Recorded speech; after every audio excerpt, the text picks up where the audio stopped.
அம்மனை வீட்டில் எந்த அளவுக்கு எளிமையாக வழிபடலாம் அப்படின்னு நான் கும்பிட்டுருக்க அந்த வீடியோவை தான் உங்களுக்கு கொடுத்துருக்கேன். நான் இந்த பூஜையை செவ்வாய்க்கிழமை ராகு காலத்தில் தான் பண்ணியிருந்தேன். கண்டிப்பாக இந்த வீடியோ இன்ட்ரெஸ்டிங்காகவும் யூஸ்ஃபுல்லாகவும் தான் இருக்க போகுது. Welcome to my channel. நான் உங்கள் பிரியா. என் சேனலை சப்ஸ்கிரைப் பண்ணி தொடர்ந்து ஆதரவு கொடுத்துட்ருக்கேன். உங்கள் எல்லாருக்குமே ரொம்ப நன்றி. இனிமேல் சப்ஸ்கிரைப் பண்ண போகிறவங்களுக்கும் ரொம்ப ரொம்ப நன்றி. இந்த ராகு காலத்தில் செய்யக்கூடிய துர்க்கை அம்மனுடைய பூஜையை நானே இப்போ தான் முதல் முறையாக செஞ்சுருக்கேன். ஆனால் இந்த பூஜையை பற்றி நிறையவே தெரியும், ஆனால் எடுத்து பண்ணது கிடையாது. இதுதான் ஃபர்ஸ்ட் டைமு.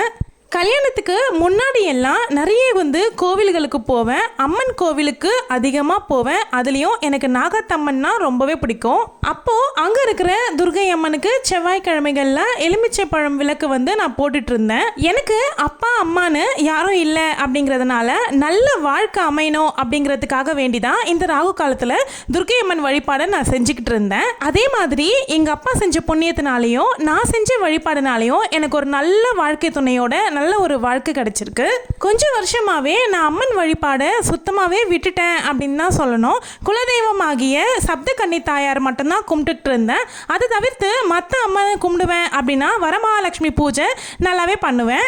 ஒரு 3 வருஷ காலமாக தான் கௌரி நோன்புமே எடுத்துட்டு இருக்கேன். மற்றபடி மற்ற அம்மன்களை அந்த அளவுக்கு நான் கும்பிடாமே விட்டுட்டேன். கொஞ்சம் மாசத்துக்கு முன்னாடி மோனிஷ் ஸ்கூல்ல ஏதோ ஒரு புக் ஸ்டாலுக்கு கூட்டிட்டு போறாங்க அப்படின்னு சொல்லிட்டு போயிருந்தான். அங்க எனக்காக ஏதாவது ஒரு புக் வாங்கணும் அப்படிங்கிறதுனால ஆன்மீக ரிலேட்டடாக துர்கா தேவி புக்கை வாங்கிட்டு வந்திருந்தான். எனக்கு ஐயப்ப சுவாமியும் முருகப்பெருமானும் ரொம்ப பிடிக்கும் அப்படிங்கிறதுனால இவங்க சம்பந்தமான புக்ஸ் தான் தேடி பார்த்துருக்கான். பட் அது எதுவும் கிடைக்கல அப்படிங்கிற காரணத்தினால துர்கை அம்மன் வழிபாடு எப்படி பண்ணணும் அப்படிங்கிற புக்கை வாங்கிட்டு எனக்கு கொடுத்துருந்தான். எனக்கு அந்த புக்கை பார்த்ததுமே துர்கை அம்மனை பார்த்த உடனே எனக்கு பழசெல்லாமே ஞாபகம் வந்துருச்சு. நான் வழிபட்டுட்டு இருந்ததெல்லாம் ஞாபகப்படுத்தி அம்மன் என்னை திரும்பவும் வழிபட சொல்கிறாங்களோ அப்படின்ற தாட் எனக்கு வந்துருச்சு. ஆனால் அந்த புக்கை வாங்கி கபோர்ட் ட்ராவில் வச்சுருந்தேன், பூஜை கபோர்ட் ட்ராவில். அதுக்கப்புறமா அதை பற்றி மறந்துட்டேன். அதுக்கப்புறம் ஒரு நாள் பூஜை கபோர்டை க்ளீன் பண்ணதுக்கு அப்புறமா அந்த புக் எனக்கு கிடச்சிச்சு. திரும்பவும் தட்டி மறுபடியும் அதிலேயே வச்சு மூடி வச்சுட்டேன். போன மாதம் திடீர்னு ஹஸ்பண்ட் ஒரு நாள் வீட்டில் துர்க்கை அம்மனை வழிபாடு பண்ணு, நீ என்னென்னவோ சாமி கும்பிடுற ஆனால் துர்கா தேவியை கும்பிடு அப்படின்னு சொல்லி திடீர்னு சொல்லியிருந்தாங்க. மோனிஷ் எனக்கு இந்த புக்கு வாங்கி கொடுத்தான் அப்படிங்கிற விஷயம் என் ஹஸ்பண்டுக்கு தெரியாது. நான் அப்படியே பூஜை கபோர்டில் வச்சுருந்தேன் பாருங்க. அவருக்கு தெரியாது. திடீர்னு தான் போன மாதம் துர்கா தேவி வழிபாடு பண்ணு அப்படின்னு அவர் வாயிலே சொல்லியிருந்தாங்க.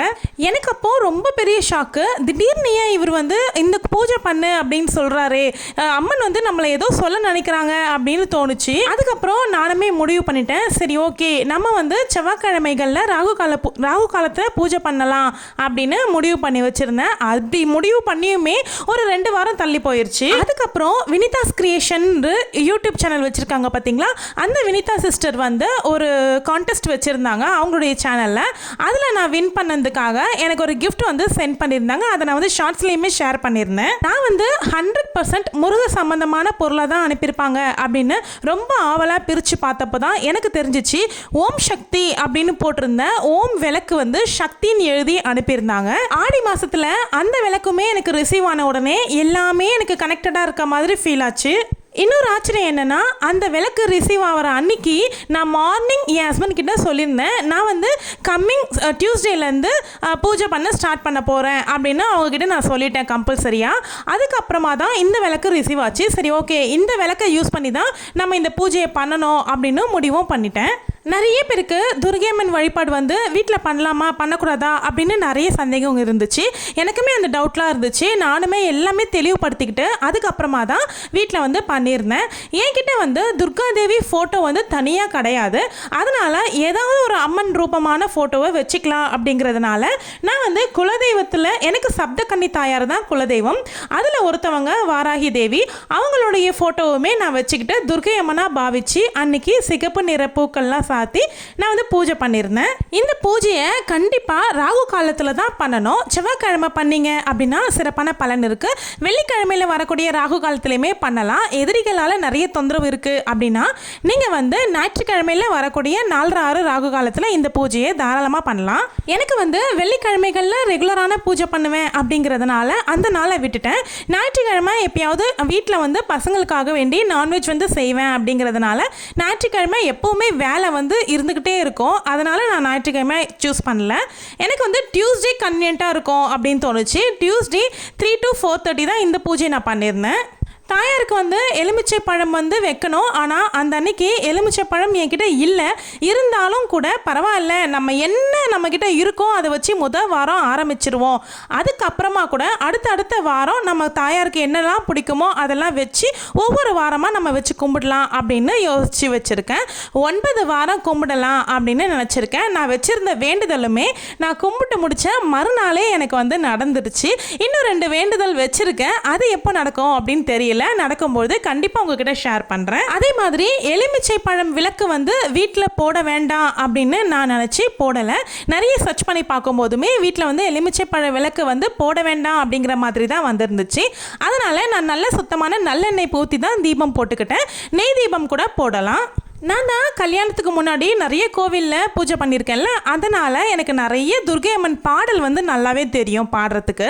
நான் பையன் வாங்கி கொடுத்துருந்த புக்கை வச்சு அதில் இருந்த பாடல் எல்லாமே உட்காந்து நல்லா மனசு நிம்மதியாக உட்காந்து பாடினேன். எனக்கு வந்து சுவாமி பாட்டெல்லாம் பாடணும் அப்படின்னா ரொம்பவே பிடிக்குங்க. அழகாக உட்காந்து பொறுமையாக பாடிட்டு அதுக்கப்புறமா நான் பூஜை பண்ணுவேன்.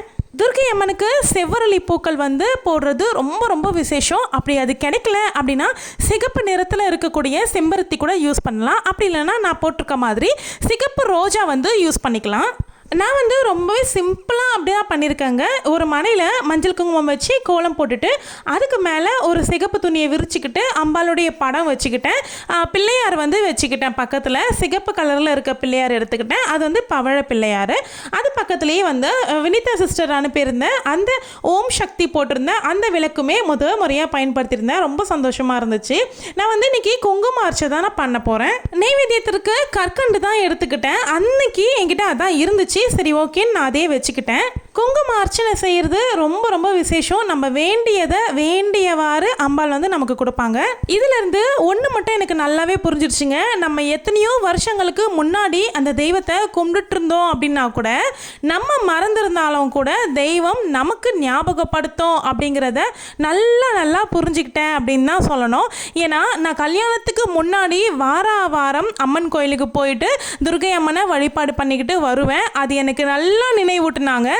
திரும்பவும் நான் அவங்கள வழிபடணும் அப்படிங்கிறதுக்காகவே எனக்கு ஒவ்வொன்றா அமைச்சு கொடுத்தாங்க அப்படின்னு தான் நான் நினச்சிக்கிட்டேன். நம்ம வந்து உண்மையான அன்பும் பாசமும் அந்த தெய்வத்து மேலே வச்சுருந்தோம் அப்படின்னா அவங்கள நம்மளே வணங்க மறந்தா கூட நமக்கு ஏதாவது ஒரு ரூபமாக அவங்க வந்து நம்மளுக்கு ஞாபகப்படுத்தி நம்மளை திரும்பவும் அவங்களுடைய வசம் திருப்புவாங்க அப்படிங்கிறதுக்கு இது ரொம்ப பெரிய உதாரணமாக நான் எடுத்துக்கிட்டேன். உண்மையாகவே இது நடந்ததுக்கு அந்த தாயார் தான் காரணம். சுற்றி எனக்கு நிறைய ஞாபகப்படுத்தி விட்டாங்க. திரும்பவும் இந்த பூஜையை நான் எடுத்து பண்ணுறதுக்கு ரொம்ப சந்தோஷப்படுறேன். இந்த பூஜை நான் வீட்டில் மொதல் வாரம் இப்போ தான் எடுத்து பண்ணியிருக்கேன். 9 வாரம் பண்ணணும் அப்படின்னு நினச்சிருக்கேன். இடையில் ஏதாவது ஒரு காரணமாக ஒரு வாரம் பண்ண முடியாமல் போகுது அப்படின்னும் பொழுது அந்த வாரத்தை விட்டுட்டு அடுத்த வாரத்தில் தொடர்ந்துக்கலாம். நீங்களுமே துர்காதேவியை வழிபட்டு உங்கள் வாழ்க்கையில் இருக்கிற எல்லா துயரங்களுமே தீரணும் அப்படின்னு அவங்கக்கிட்ட கேளுங்க. ராகு காலத்தில் வழிபடுறது ரொம்ப ரொம்ப விசேஷம். ராகு தேவரால் வரக்கூடிய கஷ்டங்களும் துன்பங்களும் நமக்கு வராமல் துர்காதேவி நம்மளை பார்த்துக்குவாங்க. எதுவுமே பண்ணலங்க, இவ்வளோ எளிமையாக நான் பண்ணியிருந்தோம் கூட அன்னைக்கு என்னுடைய மனசில் அவ்வளோ ஒரு சந்தோஷம் இருந்துச்சு அப்படின்னு தான் சொல்லணும். இந்த வீடியோ உங்களுக்கு பிடிச்சிருந்தா வீடியோவை லைக் பண்ணிக்கோங்க. இதே மாதிரி மகாலட்சுமி தாயாரை வெள்ளிக்கிழமையில எளிமையாக எப்படி வழிபடலாம் அப்படின்னு நான் ஆல்ரெடி வீடியோ போட்டிருக்கேன். அந்த வீடியோடைய லிங்க்கை நான் டிஸ்கிரிப்ஷனில் வைக்கிறேன். தேவைப்படுறவங்க செக் பண்ணி பார்த்துக்கோங்க. இன்னொரு வீடியோவில் சந்திக்கலாம். தேங்க்யூ.